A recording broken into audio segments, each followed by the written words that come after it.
And so I did, and that's what we did for like 4 years. And you guys changed the name of the character from Suicide to Manic, and Yeah, I can kind of understand why they would change the name of it. Obviously, suicide, the word in itself has got a pretty bad connotation to it. Um, yeah. was that the reason behind it? Is like, obviously to Um, change it away from that word? so I think that they were already kind of thinking that, because at that time, I think that was, in my opinion, that was kind of like the height of TNA Impact, like as far as like the growth of the company, because we were running arenas. It was kind of like what AEW is now. Like it was Yeah. really popping at that time. The roster was strong. We had AJ, Jeff Hardy, Kurt Angle, Sting. We had a lot of great guys, and we were running big places. And so I think they were kind of thinking that's sort of an awkward look, but it was actually before the Boston pay-per-view at Slammiversary. Ironically, we're about to have Slammiversary again. So it's fitting I could tell this story. And I was up for an X Division title match, and we were doing a big arena in Boston. And I remember saying it because the Boston bombing was not like right before that had happened. And I remember thinking, man, like I asked, I think Devon Dudley, who was a producer at the time for them, and I said, should we change this name? And I said, I feel like maybe doing the gun to the head taunt and stuff that's really kind of dark. Mm. Not that you can't make a character like that. It's fantasy, and I get it, you know, like comic books or anything. But maybe now's not the best time, contemporary speaking.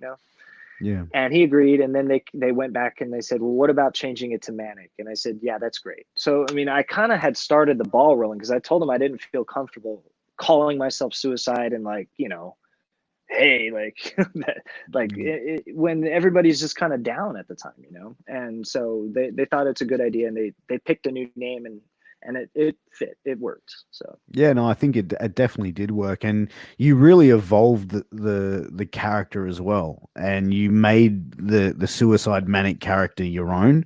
When especially when you joined up with James Storm and the Revolution, and changed the appearance of it.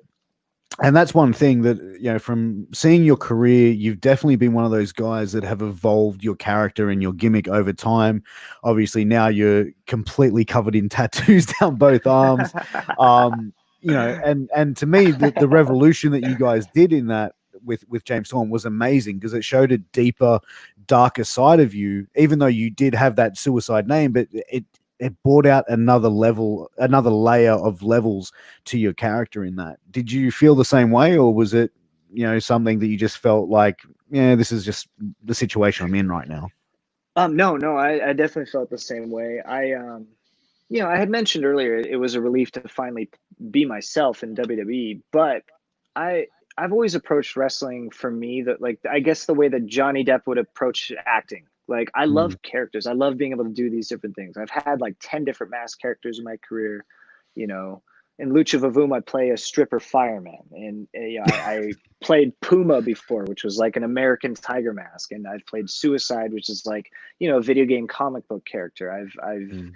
I I pretty much play into a lot of Filipino stereotypes as myself now in Impact Wrestling. And like, I love playing characters. And so, I looked at that as it was a creative angle to have new inspiration, to add a different layer to this character arc. And I remember really kind of basing it off of like, being a mercenary for James Storm, and being a bad guy, almost like a recruiter, and being kind of deceitful, and things like that, and having a lot of promo time. I kind of based it off of Once Upon a Time in Mexico, the Johnny Depp character, where he's kind of like this two-faced, you don't really know what side of the line he's on.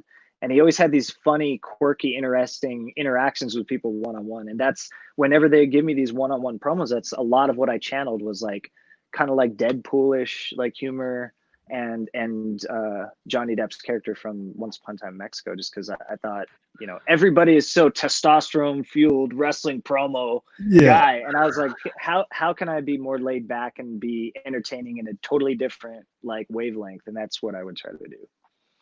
Yeah, no, and you could definitely see that. And yeah, no, I dug it, man. I really did dig it. I think, Yeah, Well, with thank a lot of cool things in wrestling, man. I always feel like they could keep it going a little bit longer. But another like I said, we will get. We just want to start winding up. But I did have one question that was asked that a viewer wanted to ask earlier, which was, what was the idea behind the Super Mario gimmick that you were wanting to do in WWE? So you wanted to do a character which is Super Mario inspired.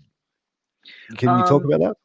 Yeah, so how that came about when I got through the CWC, it was great because I got to kind of like demonstrate exactly who I was, a young kid from like lower middle class Los Angeles and Southern California. Most people that have an LA character in wrestling, it's like, oh, Hollywood, sunglasses, rich, fancy cars and, shit Yeah, like that. And the real Southern California kids wear Vans shoes and they're skaters and they have trucker hats and like they're down, like there's a totally different wavelength that's very normal like to them, and that's what I wanted to be.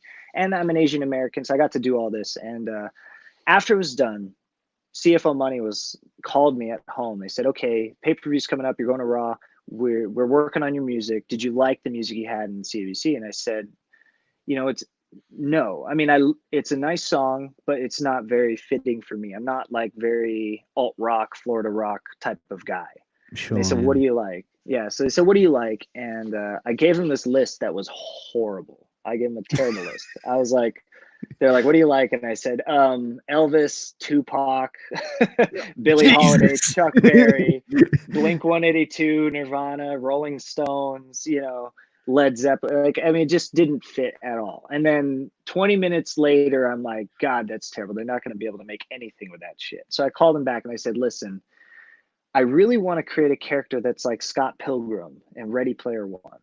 Yeah. And it came about because of Drew Gulak, actually. If we're Oh being honest, wow. like we were sitting around in the middle of the CWC and we're watching the other matches in the theater. We were done at the time, and he said, you had a really great match tonight, and he's an old friend of mine, and I was like, yeah, I mean, they've all been great. They picked a great group of dudes.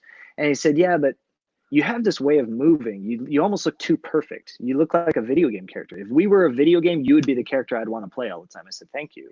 And I said, that's actually a big complaint about me, usually in big companies. Vince used to complain about it all the time. Like, will you just dirty it up? Like, you're too perfect. You have to kind of mess things up, and it's got to be gritty. Like, like Stop yeah, watching, kid. yeah, like too much Muhammad Ali dancing and not enough like Roberto Duran. Like, Yeah. he wants more realism, and which I get, I totally understand. But like, I move the way I move.